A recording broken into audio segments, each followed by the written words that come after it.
In my 15 plus years experience in the collision industry, I have never seen so many shops dropping their DRPs or at least talking about it. I mean, it's a total revolution at this point.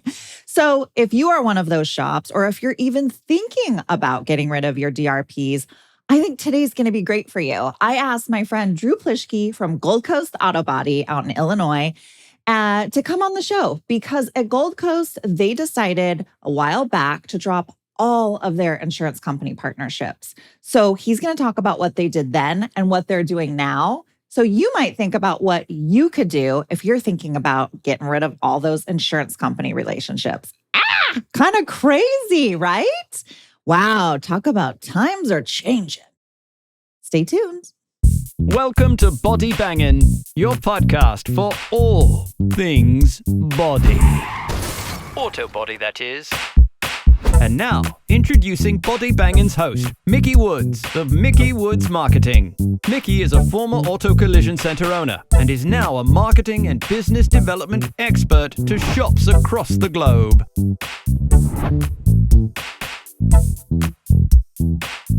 Hello, everyone, and welcome back to today's episode of the Body Bangin' podcast. So I've been bringing to you lately some very different content. Some may say controversial, some may say not. So why stop? Let's keep going. On today's episode, I have my friend. He's become a dear friend to me. I didn't know him, but after talking with him, we were like two peas in a pod. Drew Plischke. He works with Gold Coast Auto Body, and you might have seen the episode where we had Dominic Martino on, the owner, one of the owners of Gold Coast Auto Body. And Drew has grown up really in the industry. We'll just make a sweeping statement. He's worked in the insurance side. He's worked dealership body shops, independent body shops, vendors, you name it, managed, been the COO. And Drew reached out, which was really interesting because he had heard some of the past podcasts and has a passion for the industry like I do. And we were just talking before we came on here. And so first I'm going to say, hi, Drew. Hi, Mickey. Very honored. Thank you. Yeah, I'm honored to have you on. And what Drew reached out to me about initially was we were talking about, he heard Walt Silman's podcast episode. And that really kind of got the fire going because he's fired up about this kind of stuff like I am, like many of you are. So we both are in agreement that we are here 100% for the customer, right, Drew? Yeah. Yes. And Drew's role at Gold Coast Auto Body now is, why don't you tell us the name of that? What is the title? So my title is Director of Client Insurance Reconciliation. How about that? It's a little bit of a mouthful, but I like it. I like where this is headed. So tell us for a moment. Now, Drew has actually held different positions within Gold Coast Auto Body. And more recently, within the last 5 years, has landed in this kind of newer position after the shop basically decided to drop all of their DRPs. Isn't that right, Drew? Yeah. So tell me and tell everybody about this role of yours and why you feel it's so important. And that's what we had kind of started talking about. And I was like, we got to record this. Stop talking. We got to record it. So your position that you have now, what is, like, if you were to summarize what your position is within the company right now, what would that be?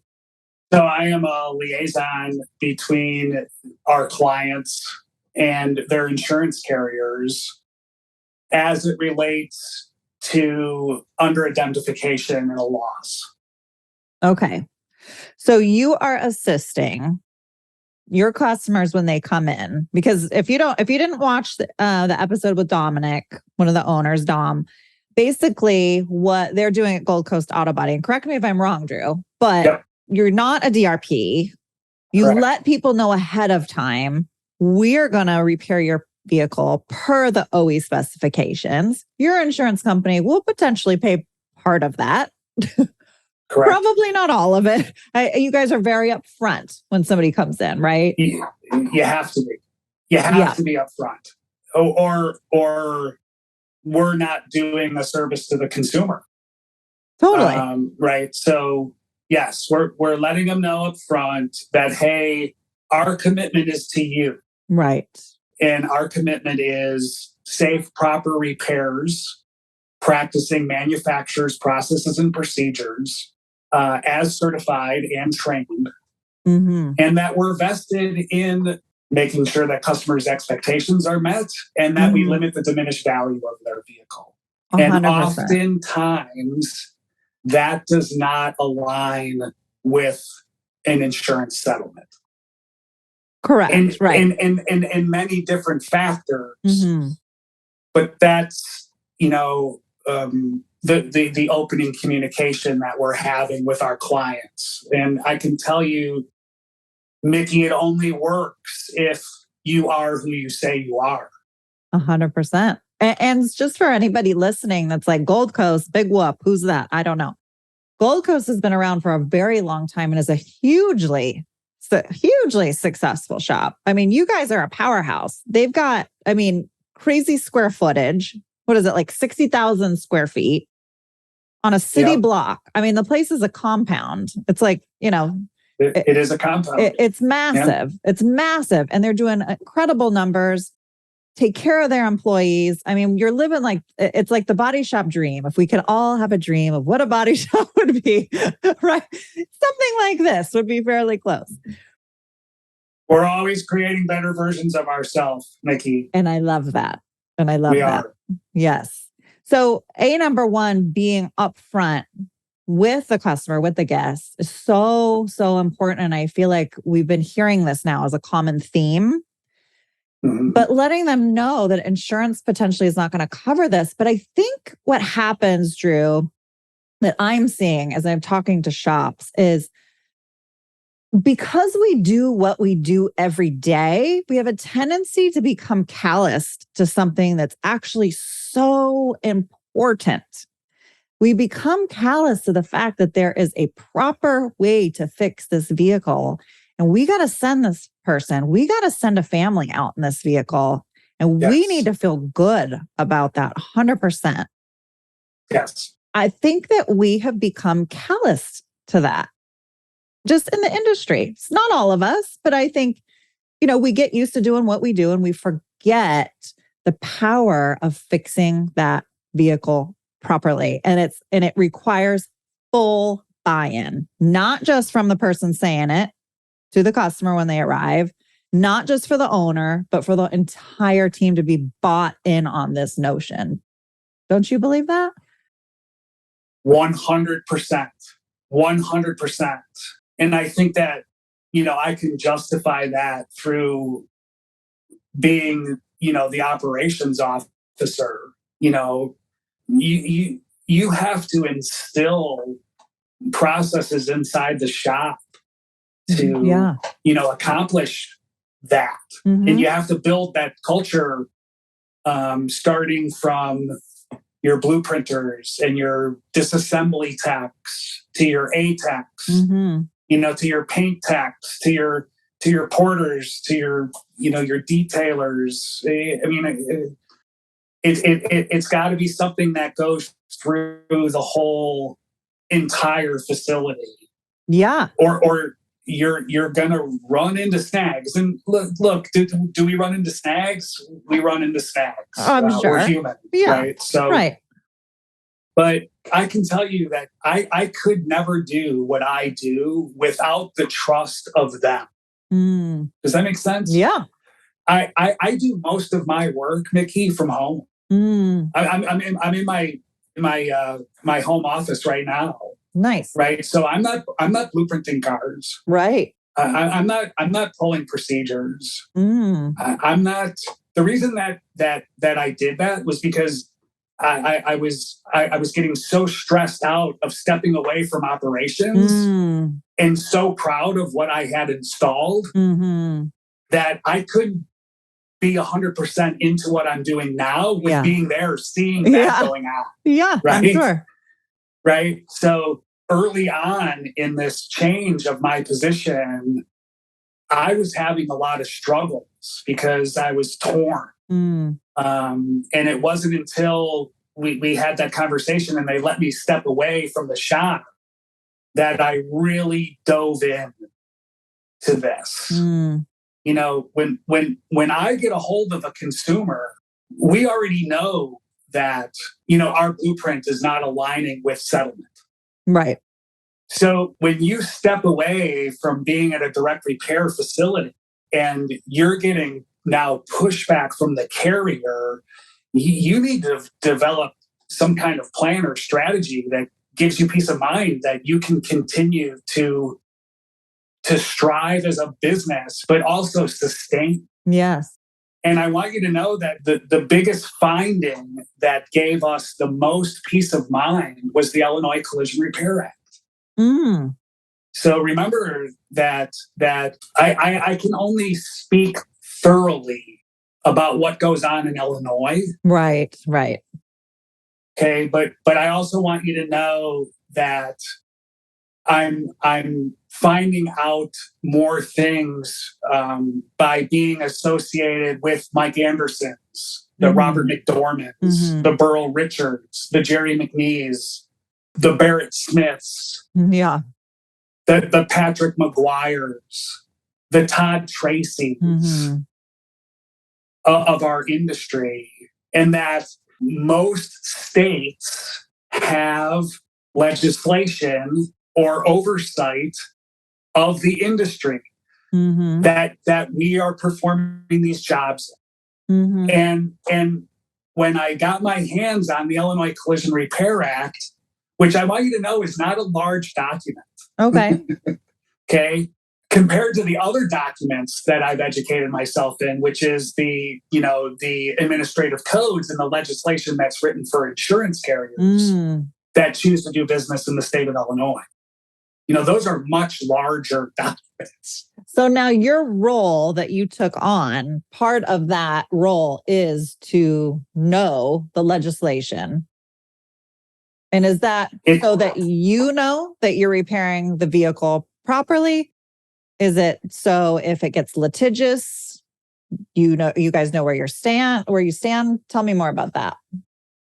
So my position as this liaison is having the knowledge that the consumer, and again, I left out the Bradshaws at K&M. I mean, what a fascinating group. And I remember, long ago, even before we started to let go of our relationships with insurance carriers, was a video that I watched of the Bradshaws, and they talked about delay, deny, defect. Okay, these are the three basic fundamentals of bad faith or improper claims practices. Right? Delay the process, deny things that are required, right, and then make the person defend their own policy. Okay, so after reading the Illinois Collision Repair Act, the one thing that just drastically stood out to me was the only reference to an insurance company. And remember, I was taught that this is all about the insurance company. Yes. Right? I mean, that's what I was taught. Yes. There was one small reference, and it was called an agent in settlement. Okay. That's the only reference. I had to read this thing 6 times. I'm like, what the heck's going on? I mean, there must be something wrong here. Yeah. And then when I picked up the other end of this, and I read that, and that took a lot longer, there's no reference to shops as it relates to the insurance companies. Interesting. Right? So there's no language on our end as it refers to insurance. It's all shop customer, shop customer, shop customer, shop customer. Okay. And then on their end, it's carrier policyholder, carrier policyholder, carrier policyholder, carrier policyholder. Interesting. So what it opened my eyes to was that legally, an insurance carrier is not obligated to indemnify a shop. Mm-hmm. Mm-hmm. And a shop is not obligated to an insurance carrier. Mm-hmm. So if we know that if we hit some bumpy road, the power, Walt said, the power is your customer. Mm-hmm. Right. The insurance carrier wants the customer to think they're going through one process. Mm-hmm. That's getting their vehicle repaired. Right. Does that make sense? Yeah. Well, that's the Captain Obvious process. Right. They got in an accident. Look, I love what I do, and I'm really good with people, but I know nobody's getting up in the morning and saying, hey, I'm going to go run my car into that tree over there because I want to go see Drew. Yeah, right. That's not happening. Yeah, yeah. Right? So what they don't want to explain is that they're going through a settlement process with an insurance carrier. Mm. The Illinois Collision Repair Act clearly tells me that in good faith, on behalf of my customer, if I'm knowledgeable that they will be using insurance, Mm-hmm. which is 95% of the time. Right, right. Okay, that I will in good faith provide our blueprint Mm-hmm. with supportive documentation Mm-hmm. in good faith on their behalf. Okay. Provide to whom? The consumer? To the insurance carrier. Ah, okay. Right. And you raise a good point there, because that is what the insurance carrier is getting from us is secondary. Mm-hmm. So what I mean by that is my customer is getting that information first. Right, right. Their carrier is getting that information second. Yes. So my consumer already knows what it's going to cost to have their vehicle repaired by us. Mm. Ahead of it going to insurance. Yes. Mm-hmm.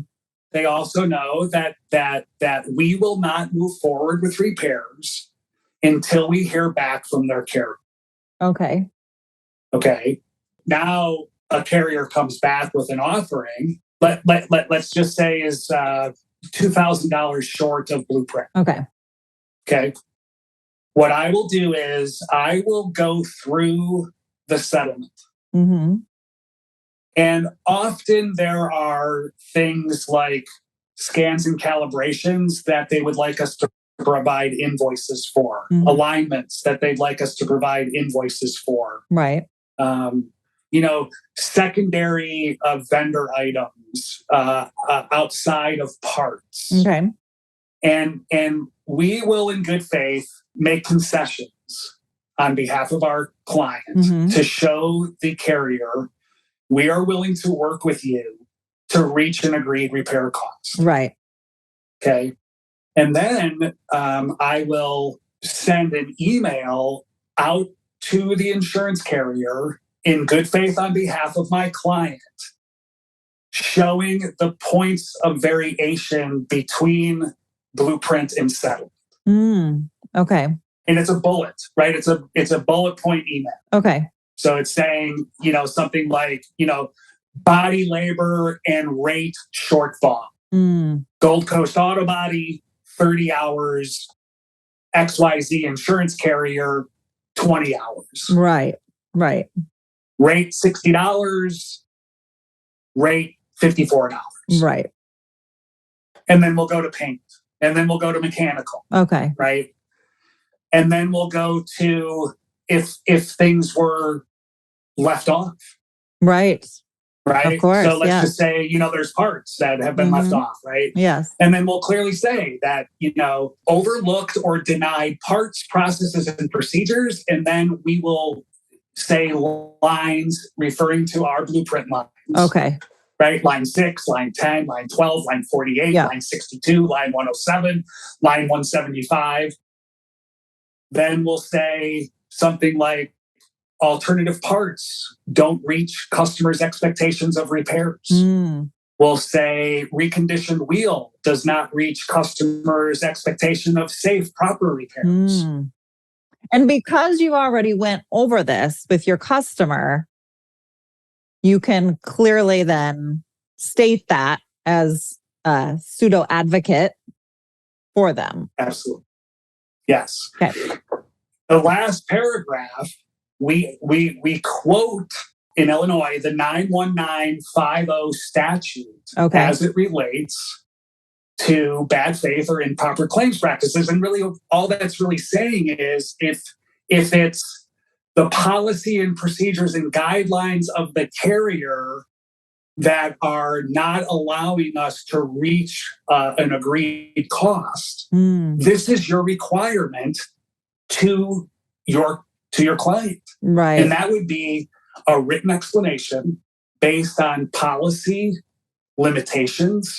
Okay. Right? Provisions, definitions, exclusions, and that the notice of the Department of Insurance will accompany the explanation. That's the administrative code.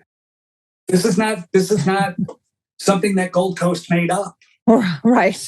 This is something that again, if as a carrier you choose to do business in our state, this is your requirement. If there's a difference between the repair costs and settlement. Right. So just to break it down, make sure that I'm following and everybody else is following. So I would imagine you're going through pretty much every RO then. For the 95% of people with insurance claims, you are the guy that's going through. Yes, everything passes through my hands. Okay. Yes. Yeah. So you get that information. You are the one that responds back to the insurance company's estimate, whatever you want to call it. And then you go through and mark everything that has been excluded, that they're basically missing from your original invoice. Yeah. Then you kick it to them. And then by law, they then have to respond as to why those things were left out or why they're not approving them. Is that based on the policy? Based on their policy. On the policy that they've purchased. And if they're a third party, Mickey, that's difficult, right? Because there's no binding contractual agreement. There is no policy. Right. And I want you to know that third parties, there are a lot of doors open up. Like there's a lot of other opportunities for the vehicle owner, for my client, as it relates to being fully indemnified for their loss. Right. So I can see why that requires a full-time person, especially with the shop on your side. And then some. Yeah. Right. That's a lot. Then some. So I think it's important to let your followers know that we do 100% disassemblies. So the consumer, that when they drop off, they sign 5 consent forms. Okay. One of those is allowing us to do a disassembly so that we can go through discovery. So you do a full disassembly. So you do one full write-up, invoice, estimate, whatever you want to call it, on the vehicle. So there's correct. And the culture that we've instilled in our blueprinters and our disassembly team is these 3 things. Okay. No supplements. 1 complete part order. No delays. Because estimate, and I think Barrett touched on this with you, Mickey, estimate is an insurance word. Yeah. Walt and Barrett both talked about that. You're right. Okay. So estimate defined is open-ended. Correct.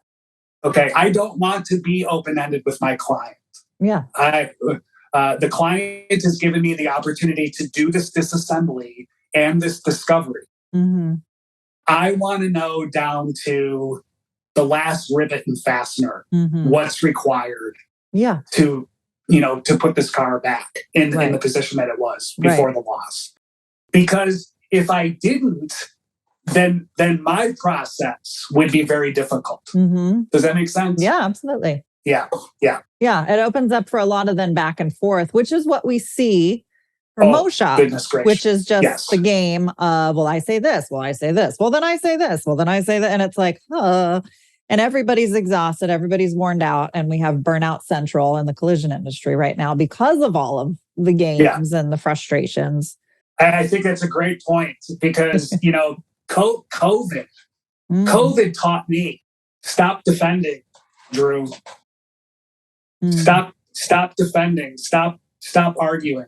Mm-hmm. These gentlemen and ladies that choose to be claims representatives, field adjusters, whatever their title may be, as it relates to them dealing with me, they have a job to do, and I have to respect that. Right. So I understand, because we rarely have people come into our facility anymore. What we need to do is support. Right. So not limited to photos. Right. Yeah. It's labor premises. It's processes and procedures. It's position statements.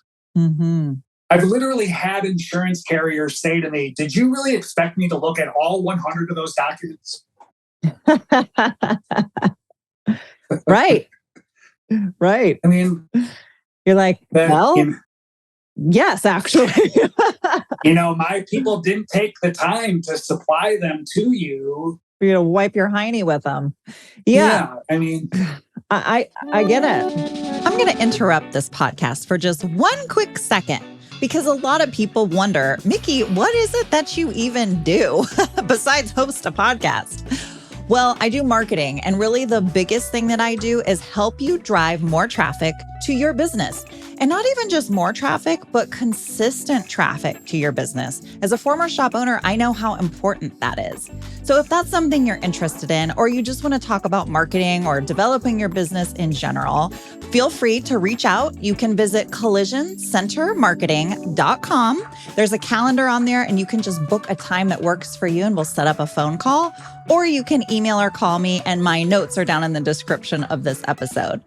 But I hope to hear from you. I'd love to help you build your business. But in the meantime, you better get back to this podcast, because it's really good. So I'm just trying to wrap my brain around. We in this industry have been taught so differently. Yeah. I don't necessarily even want to say that it was wrong. I know Barrett said it was wrong on his call, but things change. Things are in a constant evolution. We all did the best that we could with what we had. And now it's time for another evolution. And I feel like personally, that's where we're at.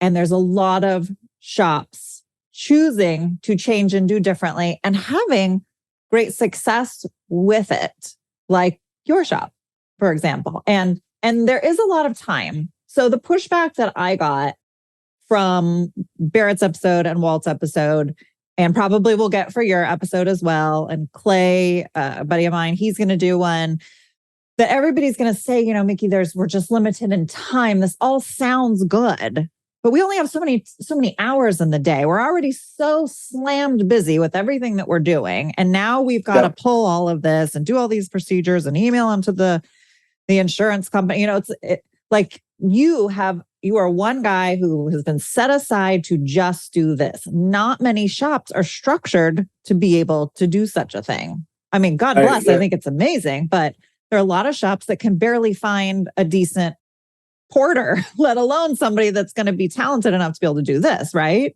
We're one. I mean, we struggle to find good porters. Yeah. So, I mean, I agree that, when I first connected with you, my feeling was that we have just been taught something wrong.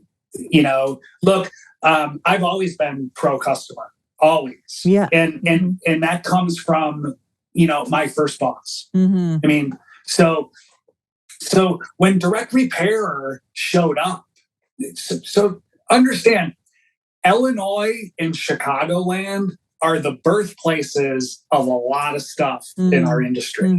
Lots. Yeah. We have the two largest insurance carriers here in Illinois. One of them's right in Northbrook, which is about 25 miles northwest of Chicago. That's where Allstate is. Okay. Okay. Neil Gerber was born here. Okay.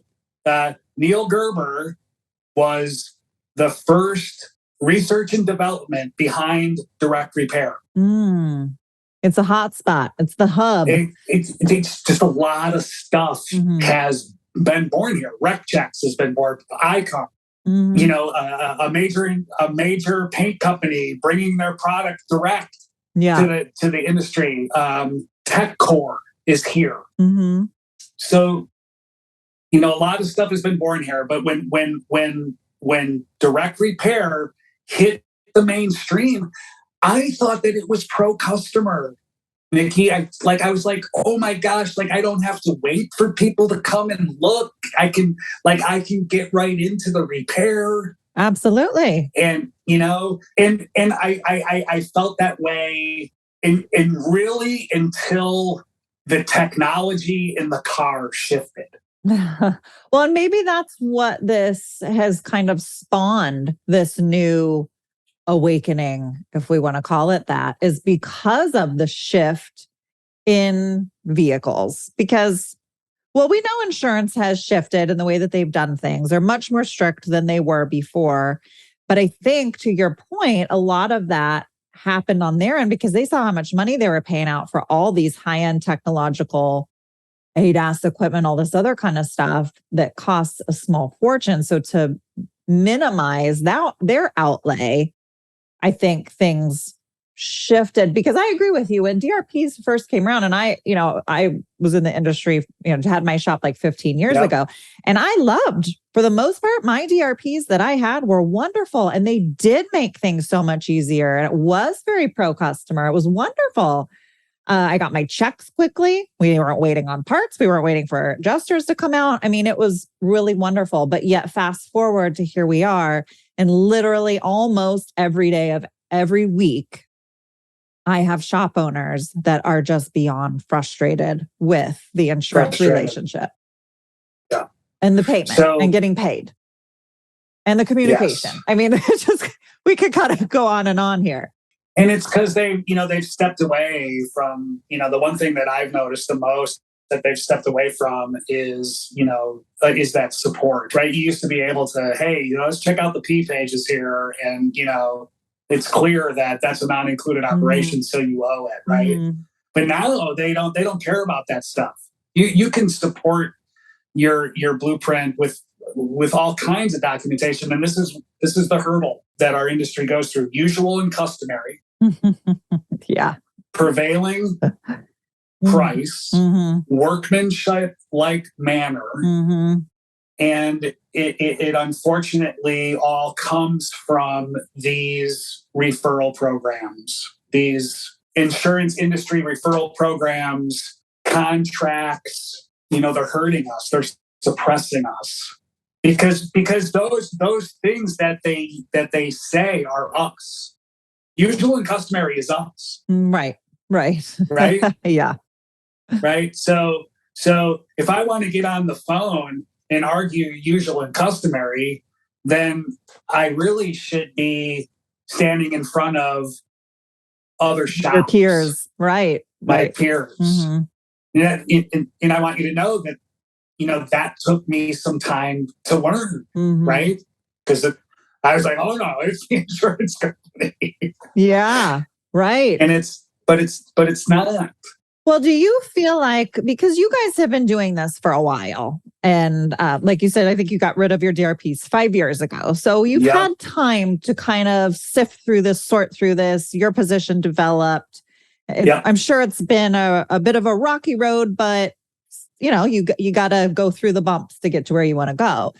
Do you feel like now that you're 5 years away from it, the insurance companies in your area that know Gold Coast Auto Body, what they know, and one of their claimants ends up at Gold Coast Auto Body, they now know this is how Gold Coast Auto Body does things. Do you find that you are getting paid by insurance more often because of it? Because they know you're not going to budge. They know that this is just how the shop deals with things. That's a great question. Yes and no. Okay. So some carriers, I believe, have said, you know what? Just pay them. Right. We don't want to be exposed. Mm-hmm. Okay. And then others have ratcheted it up. Okay. And here's what I was told the other day, Mickey, and I've actually been saying this to Mario and Dominic for over a year now. Here's my fear. The insurance carrier now is aware that our clients are willing to pay out of pocket to have their vehicle repaired at our facility. Mm-hmm. So why not even shortfall them more? Why not make the disputed amount larger? Right. Let's see how far the client will go before they really start to defend their policy. That's some scary shit. Yeah, that's interesting. I mean, legally, you guys could have a real battle and have some. I think if you could see some tracking metrics, you'd be able to defend yourself to see that that was the game that was being played. But I definitely can. And I know things. I hear from a lot of people. So I know some of the dirty, nasty things that insurance companies do to shops that are trying to just get paid for the proper and safe repair. And It blows my mind. And we won't talk about it now, but it's awful. So I think some people may hear you say that and be like, that's ridiculous. They would never do such a thing. You and I both know some of the stuff that they've done is just horrific. And this wouldn't be something that's so unfathomable. It's strategic. It's strategic. Mm-hmm. So we're on Goose Island. We're literally on an island. Okay. And it's not a large island. Okay. Right? So the north and south branches of the Chicago River that come off of Lake Michigan create this island. Okay. And for most of my career, we were the only shop on the island until we let go of our last direct repair. Okay. And then suddenly, within 3 months, a shop showed up right across the street. Makes sense. Yeah. And I don't think for a minute that's just by chance. Right. So it's strategic. Yeah. And you know what? It is what it is. Yeah. It is what it is. And it actually at times helps me. Look, I know this from Business 101, right? Competition breeds wealth. Mm-hmm. Burger King doesn't build next door to McDonald's for shits and grins. Mobile doesn't build next to Shell just for the heck of it. Right. So it's funny because I remember the day that the shop showed up, and Mario and Dominic, especially Dominic, they were like, "Oh my God, like this can't happen." Yeah. Victim, right? Right. We're victims. Right. And we went and we sat down, and I looked at him and I said, "Bring it. Bring it. Like, if you want to come into our neighborhood and play with us, you better bring some game." Right. Because we're who we say we are. Yeah. So I can say to an insurance carrier, look, you can walk 100 feet across the street from me, walk in and look at their posted rate. It's more than mine. Right. So how are you establishing a prevailing rate? Oh, right. Well, especially for somebody on an island. Right. Right. And then it's funny too, because if, generally they say within a 3 to 5 mile radius. Yeah. Is how they established through a survey. Mm-hmm. Well, less than a mile away from me is Lake Michigan. Right. So yeah. there's not much room Right? Yeah, everything to the east of me is water. Well, and they're not fixing cars out there. Yeah, right.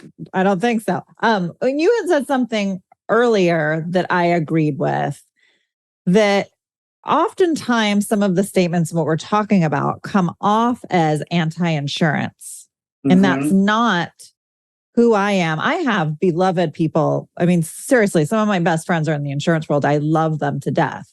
I am not anti-insurance. No, I'm not either. But you said it earlier. I'll let you say it again. You're not anti-insurance, but you're pro. 100% pro customer. Pro customer. 100%. Whatever that 100%. looks like. And if by saying that and explaining it, you feel like it's anti-insurance, well, no, I'm just anti this, that, and that.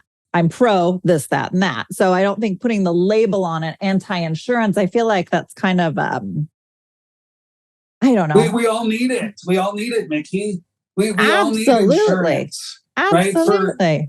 For a human being to in America to go through their journey in life, insurance is required. And when you get to be my age, you need more of it. So Drew, I'm going to ask you, because you and I could talk all day. And I think we could. I also want to you to know the Chicago Bears are playing football right now. Oh my God. So you must really like this podcast. I come from a family from Springfield, Illinois, and you don't miss Bears games when you live in Illinois. I get it. Okay, so we'll kind of wrap it up, but we've said a lot. If you could say one thing to somebody listening that you feel like is really heavy on your heart, what would that be? So the largest journey is from your heart to your head. 17 inches, I've been told. This is the motto or the quote that when I hopped into this, and I hold it to this day.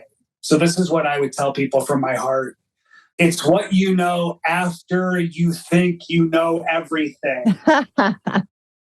Yeah. That gets you to where you want to be. Yeah. I say it in a different way, but I like your way. I oftentimes hear, if you ever hear me at a conference or anything else, I always say, we don't know what we don't know. And we operate out of this place of really unknowing, because there's so much that we're blinded to. And, that is exactly what our consumer, when I get on the phone with them, the first bridge that we cross is, you only know what you know until you know what you don't know. Yeah. And I want you to know that I am here to help you navigate this. And I don't know everything. That's why I love Walt, and I love Barrett, and I love Mike Anderson and Christy Felder, because they want to teach, they want to coach. Look, I was told after the John Eagle case that this industry is starting to shift. I still don't see it. I mean, there is a shift, but it's not the shift that I was told was happening. Yeah, I think there was a shift in awareness with that. It was a big moment for shops across the globe. I think they've shipped that car literally anywhere and everywhere, because even I took my husband to the last live Verifax meeting, and they had it there. And I was sharing with him the story about the whole thing. And he doesn't know body shop stuff. He was shocked. I mean, it was really a shocking, it's the whole concept of the way that all played out was just, wow. But I agree. I do wish that would have shifted things more quickly. But we also have to remember that our industry is like the Titanic. Nothing is going to turn quick. We want to go left after the iceberg. We need to start cranking along. It's going to be a while till we can turn that ship. And I believe that it's people like you, other people out there doing different, exploring different things, thinking differently, listening to podcasts like this, like others out there, opening up their minds to other possibilities of what they don't know. That is part of the shift of the Titanic. And eventually we're going to turn it. And I do feel like it is turning. And I applaud all of you guys at Gold Coast Auto Body for being part of that shift and doing what you guys are doing and being passionate about the consumer. Yeah. Because they are really, that's what we're here for. And I think I started out in the beginning. That's where this disconnect happens oftentimes. A lot of shops forget this is about the consumer. This is not about, if we make it about them, we'll make our money. We'll pay our bills. It will all fall in line if we have our priorities straight. I believe. I'll get off my soapbox now. Again, thank you for those kind words. And today I went to work to help my industry. And I helped a lot of my customers today. Mm-hmm. It's a beautiful fall day here in Chicago. Awesome. But at the end of the day, when I shut my computer down, I said, I did good work today for my industry. And I've already let Mario and Dominic know that at some point, I want to shift towards not only helping Gold Coast, but helping my industry, because my industry has been very good to me and my family. Yeah. Agreed. And that's important to me. Agreed. Agree. I'm right there with you, brother. That's why I do what I do. I know you are. Yeah. That's why I said, I think you're a great conduit between building like really viable information to this industry. You have a gift. You really do. Thank you. At least that's the way I see it. Thank you. I appreciate it. You're welcome. Yeah. I really hope that I can help. I can just help. It's really my heart. My heart is to help. And I get the same thing from you guys and your team over there. So it's awesome. Well, I'm going to let everybody go for today's episode. This was awesome. You and I will connect again after this. Please. I enjoyed this very much. Yeah. And Drew, is it okay if I put your contact email in the notes if somebody might want to contact you if they've got questions about potentially starting to shift things in their shop? Absolutely. Okay, perfect. So you can find Drew's notes in the description below. If you like what you're hearing, make sure you subscribe to the podcast. That way you don't miss an episode when they go live. I do an interview every other week. And we're talking with great guests. Obviously, Drew, you are awesome. Thank you so much for coming on. And one day when I'm in Chicago, I'm going to have to come visit you guys. You're going to be at SEMA? I think so. That's the plan. We'll be there. I'm hoping actually to participate in a roundtable with SARS. So I've been invited. I'm waiting to see the presentation before I accept. But I'll give you a big hug. Yeah. When I see you. That's right. Yes, absolutely. And we can share our favorite beverage. Yes, exactly. I love it. Well, thank you all for listening. I appreciate you all for listening. I appreciate you all who are listening, because if you're listening, that means you're passionate about what you do. That means you're wanting to grow. That means you're wanting to do better and do different. And I honor that in every single one of you guys. So I appreciate you, and gals, of course. So we will see you next time on the Body Banging Podcast. Bye. If you enjoyed today's show, make sure you hit the subscribe button.